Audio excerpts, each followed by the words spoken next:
गुरु की साजी निवाजी प्यारी सात संगत जी, प्यार और सत्कार से कहना धन निरंकार जी। लख वार करा शुकराना फिर भी थोड़ा है, तेन सजदा करे जमाना फिर भी थोड़ा है।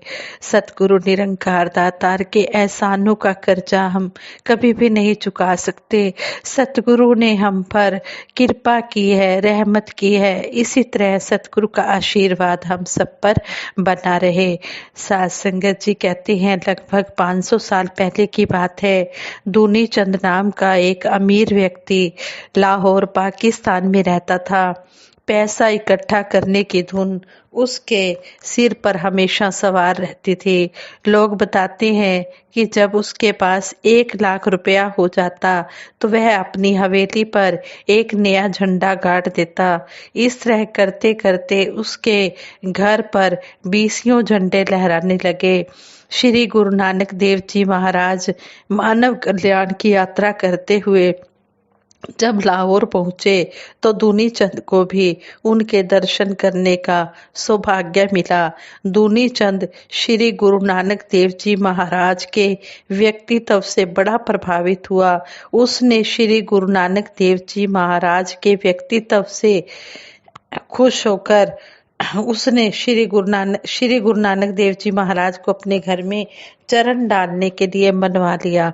श्री गुरु नानक देव जी महाराज जब उनके घर गए तो झंडे देखकर पूछने लगे, दूनी चंद जी ये झंडे क्यों लगा रखे हैं?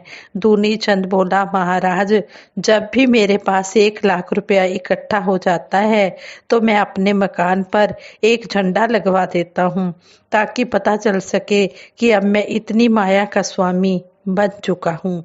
श्री गुरु नानक देव जी ने मन ही मन सोचा कि उसे समझाना चाहिए कि यह माया किसी का साथ देने वाली नहीं है।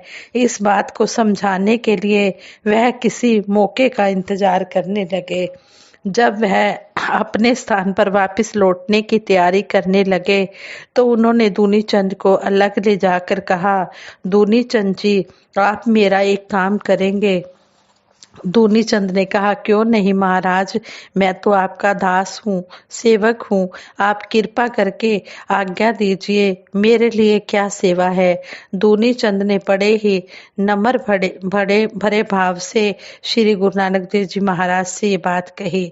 श्री गुरु नानक देव जी महाराज ने अपने चोले में से एक सुई निकालकर उसे देते हुए कहा, मेरी यह सुई अपने पास रख लो, अगले जन्म में मैं आपसे ले लूंगा।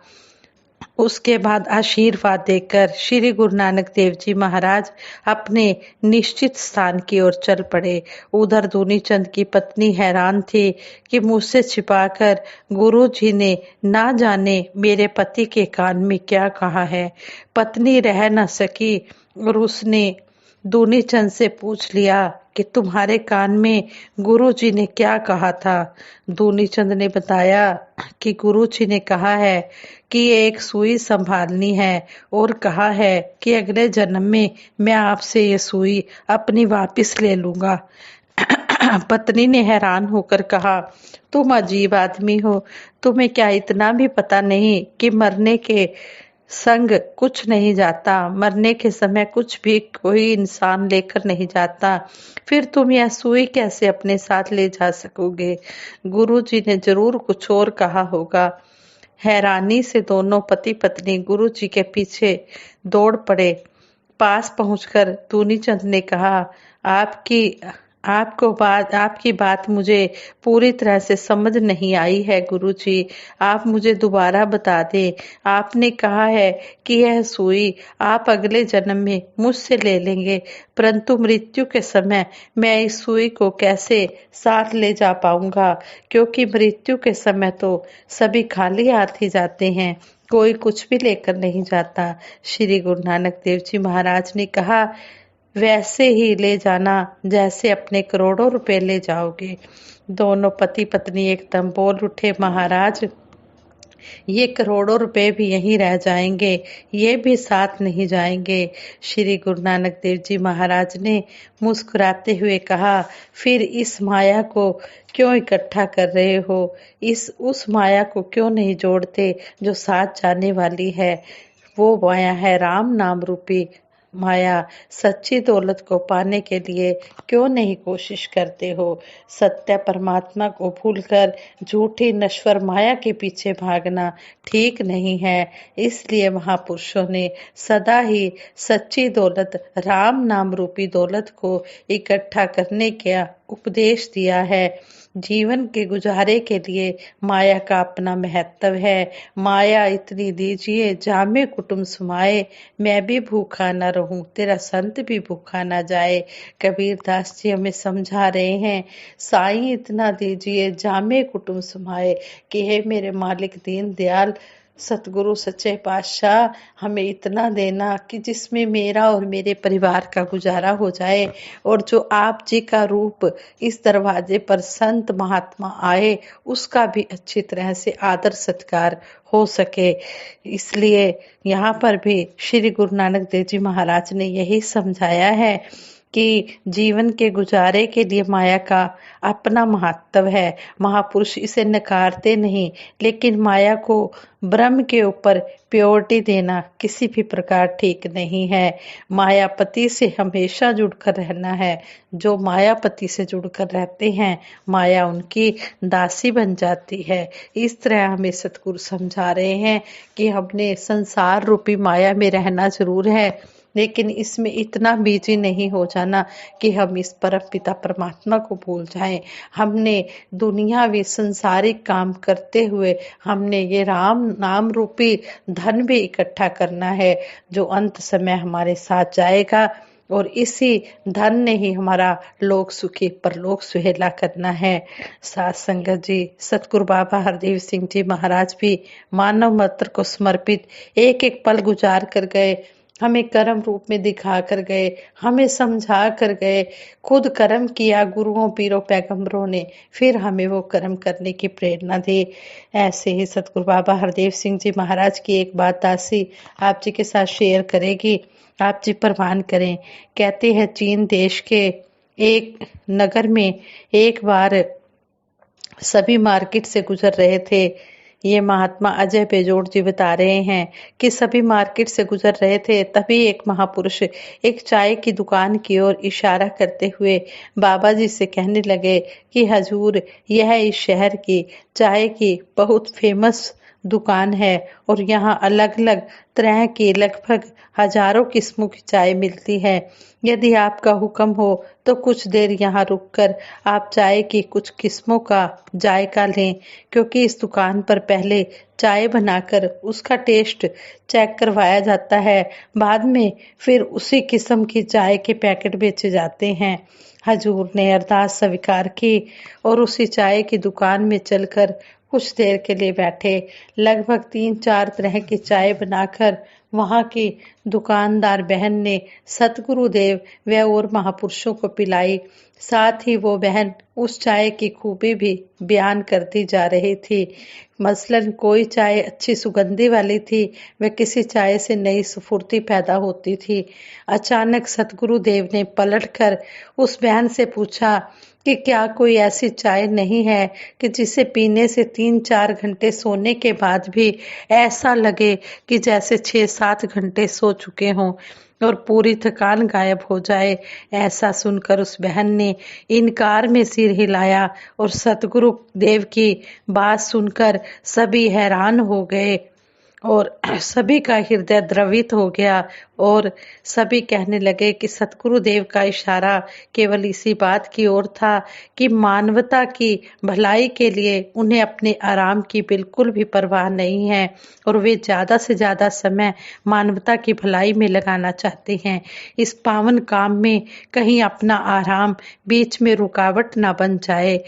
चूंकि हजूर तो सोते तो पहले भी नाम मात्र को ही थे, इसलिए ऐसी चाय के बारे में पूछा कि जिसको पीने से कम से कम समय सोने पर भी ऐसा लगे कि जैसे काफी समय सो चुके हैं और नींद पूरी हो जाए, और उस कीमती समय को मानव मात्र की भलाई के लिए लगाया जा सके।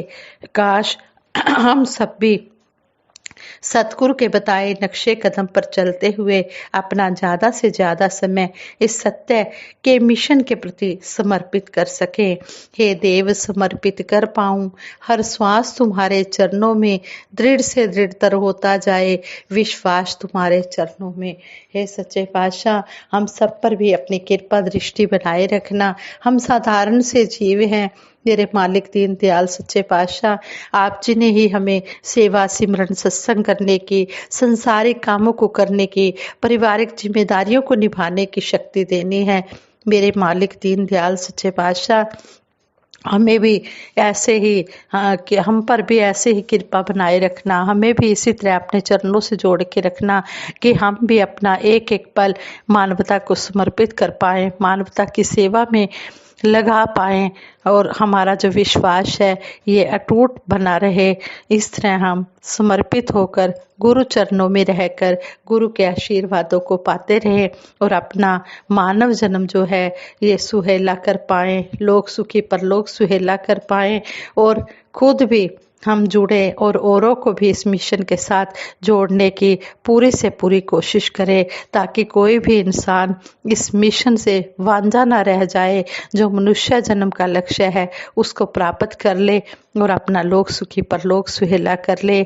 संत इस जगत में सबका परोपकार करने के लिए आते हैं। संतों का काम ही यही होता है कि दूसरों की भलाई करना है। संत हृदय नवनीत समाना, संतों का हृदय मक्खन की तरह कोमल होता है। अगर दुख किसी और को होता है तो आंसू इनकी आंखों में आ जाते हैं और ये उनका दुख दूर करने की पूरी कोशिश करते हैं, अपनी पूरी जान लगा देते हैं। जहाँ कहीं भी किसी को ब्लड की जरूरत होती है या कोई भी किसी भी कष्ट में होता है, ये महापुरुष फौरन वहाँ पर पहुँच जाते हैं और उनके दुख को दूर करते हैं। संत न होते जगत में तो जल मरता संसार, संतों महापुरुषों के सहारे ही ये संसार बचा हुआ है। सतगुरु के चरणों में यही अरदास है, सच्चे पातशाह ये स्वर्ग हो मेरे घर में भी जो स्वर्ग है तेरे दर, सतगुरु मंदिर सा लगे मेरा घर आंगन, ऐसी रहमत कर दाता मेरे सच्चे पातशाह। ऐसी रहमत हो जो हमें भवन सत्संग भवन में संतों महापुरुषों से प्यार मिलता है, वही प्यार हम अपने घर में भी अपने स्वभाव के, अपने आदत के अनुसार बनाएं। सभी को हम प्यार देते चले जाएं, सभी का हम आदर सत्कार करते चले जाएं। यही आशीर्वाद सभी के लिए दासी मांगती है कि सभी के घरों में स्वर्ग हो, सभी के घरों में सुख शांति हो, खुशहाली हो, समृद्धि हो, सभी के कारोबारों में बढ़ोतरी हो और सेवा सिमरन सत्संग में भी सभी ज्यादा से ज्यादा बढ़ोतरी करते चले जाएं, बढ़ते फूलते फलते चले जाएं। साथ संगत जी, प्रेम से कहना धन निरंकार जी।